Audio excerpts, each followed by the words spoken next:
Israel has announced the killing of Hamas chief Yahya Sinwar, the mastermind of the October 7th attack, calling his death a heavy blow to the Palestinian group. The Israeli military said that after a year-long hunt, troops on Wednesday eliminated Yahya Sinwar in an operation in the southern Gaza Strip. On Thursday, the Israeli army released a drone video showing what it said were images of Sinwar before he was killed in Rafah's Tal El Sultan area where this video was shot.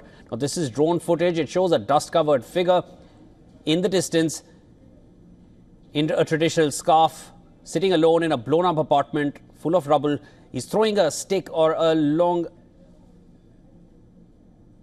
some sort of a sword or something that is there in his hand that you can make out from the video. He throws it towards the drone, missing the drone in his final moments. These were the last moments caught on tape, caught on camera for Yahya Sinwar before he was eliminated. Now, Israeli army spokesman Rear Admiral Daniel Hagari said that the forces identified 3 terrorists who were going from home to home on the run.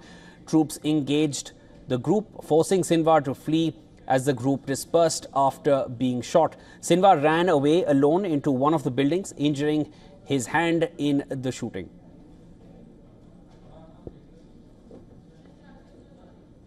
צה"ל ושב"כ פעלו בנחישות במרדף אחר סינואר לאורך חודשים וסגרנו עליו מעגל לאחר מאמץ מתמשך. במשך החודשים האחרונים זיהינו עקבות על מקומות הימצאו, מעל ומתחת לקרקע. עקבות אלה לא הבשילו ללכידתו. היום ניתן לומר כי לאחר בדיקה שנערכה אנחנו יכולים לאשר שה-DNA של סינואר נמצא במנהרה תת-קרקעית כמה מאות מטרים מהמנהרה בה נרצחו 6 החטופים בסוף אוגוסט.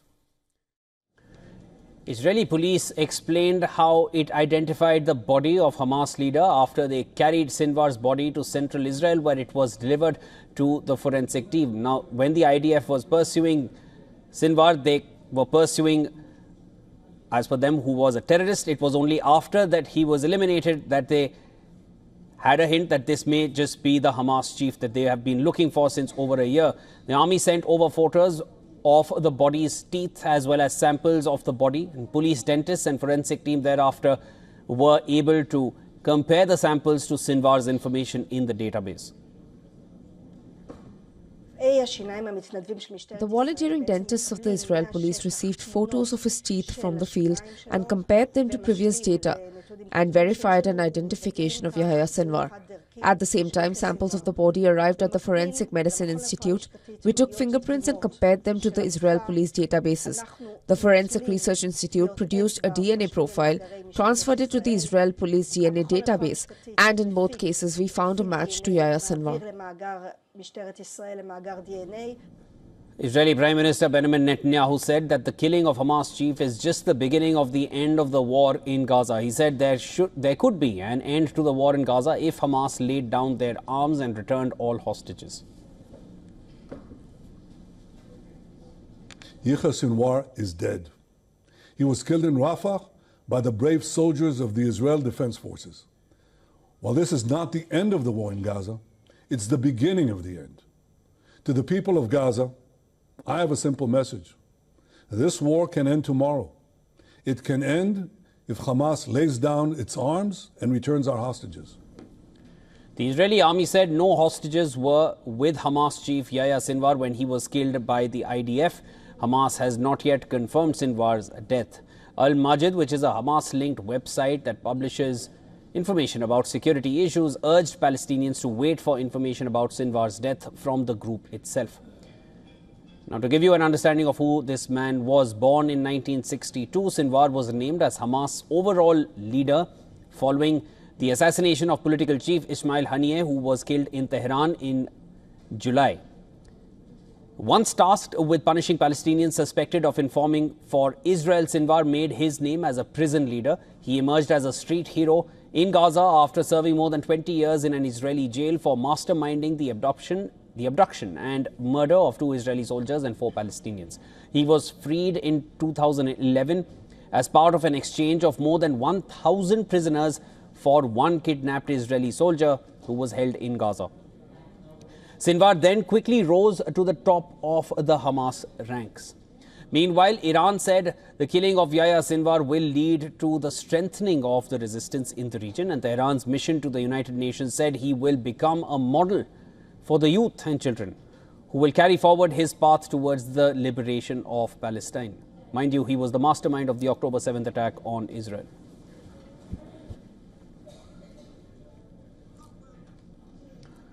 Now, I discussed this at length earlier in the day with Dr. Reza Khanzadeh, who joined me from Washington, D.C. He is a West Asia expert and Iran analyst. Here's what he had to say on the matter. What's going on in Iran right now in relation to the killing of is essentially twofold. First is you have the ordinary citizens, really anyone who is not either affiliated or connected with the Islamic Republic, or anyone who does not pledge allegiance to the Islamic Republic.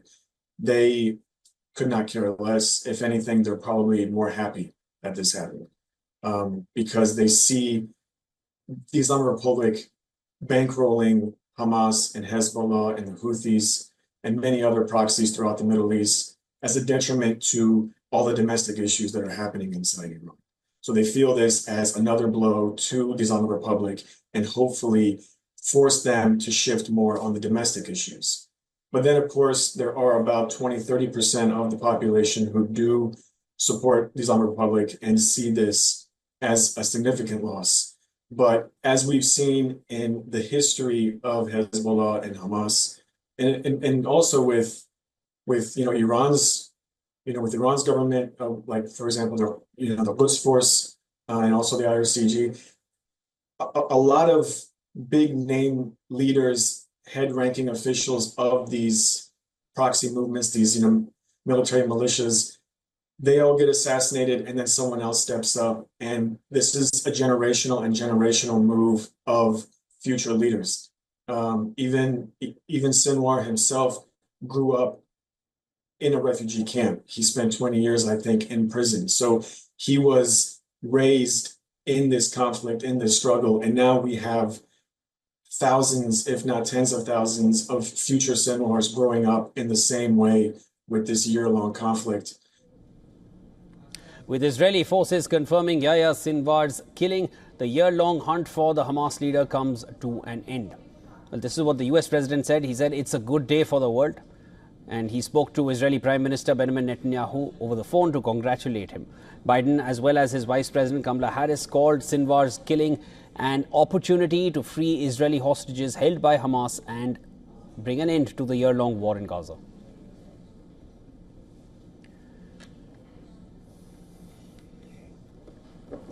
The US State Department spokesperson Matthew Miller said that the country wants to kickstart talks on a proposal to achieve a ceasefire and secure the release of hostages. According to reports, US Secretary of State Anthony Blinken has already held separate phone calls with Saudi and Qatari foreign ministers in this regard. Meanwhile, EU Chief Ursula von der Leyen said the death of Sinwar significantly weakens the Palestinian group.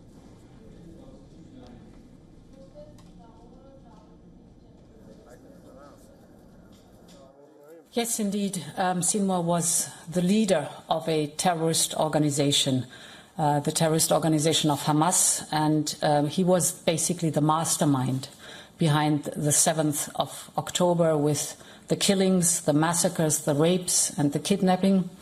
So his death is certainly significantly weakening Hamas.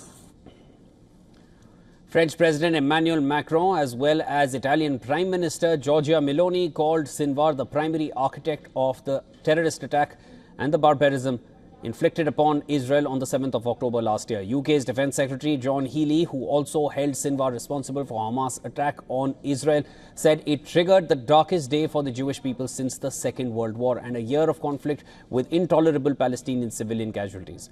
Meanwhile, there were mixed reactions to Sinwar's killing in Israel. Several people hit the streets with placards that read, "The picture of victory is the last hostage and not Sinwar in a coffin."